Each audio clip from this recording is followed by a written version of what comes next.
Salut à tous, c'est encore moi, Patrick Duval.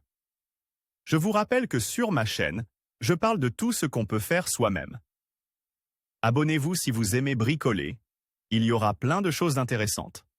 Et maintenant, passons directement au sujet de cette vidéo. Le caoutchoutage permet de rendre toute surface dure antidérapante, plus chaude et plus agréable au toucher.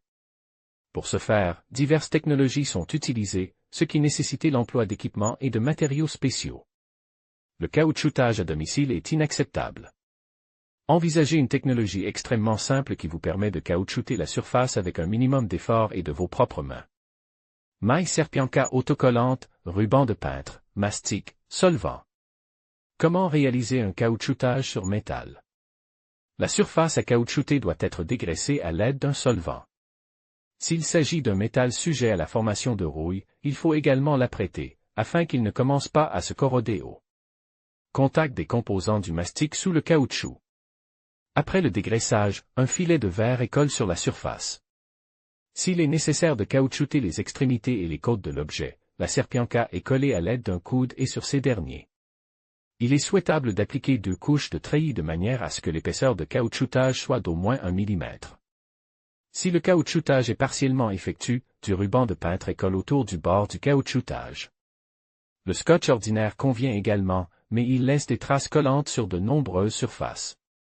Ensuite, un produit d'étanchéité est appliqué sur la grille. Il peut s'agir de silicone, de polyuréthane, d'acrylique ou autre. Le choix du mastic dépend uniquement des qualités de travail souhaitées pour la couche caoutchoutée à obtenir. À l'aide d'une spatule ou d'une carte en plastique, la composition est frottée dans la grille jusqu'à ce que toutes les cellules soient remplies. Le mastic est ensuite sèche à l'aide d'un sèche-cheveux. Dès qu'une croûte sèche apparaît sur le mastic, la deuxième couche est appliquée. Elle est également lissée et séchée à l'aide d'un sèche-cheveux. Cette fois-ci, la composition prendra moins de temps, il s'agira seulement de lisser partiellement les dépressions des cellules du treillis. Pour éliminer définitivement les irrégularités et créer une surface mate, une troisième couche fine de mastic est appliquée. Elle est lissée dans un sens à l'aide d'une éponge à vaisselle. Après avoir nivelé le mastic, il est nécessaire de lui donner une finition mate. Elle est créée par de légers mouvements de tapotement de l'éponge. Il faut ensuite faire une pause jusqu'à ce que le mastic sèche complètement. Si l'on utilise du silicone, sa polymérisation se termine au bout de 24 heures.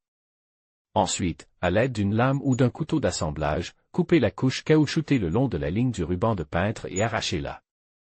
Le caoutchoutage à l'aide d'un treillis de verre de peintre permet de contrôler avec précision l'épaisseur de la couche d'étanchéité. Le serpentin renforce le revêtement, augmente sa solidité et sa résistance au frottement. Cette méthode permet de recouvrir le métal, le bois et d'autres matériaux compatibles avec le type de mastic utilisé.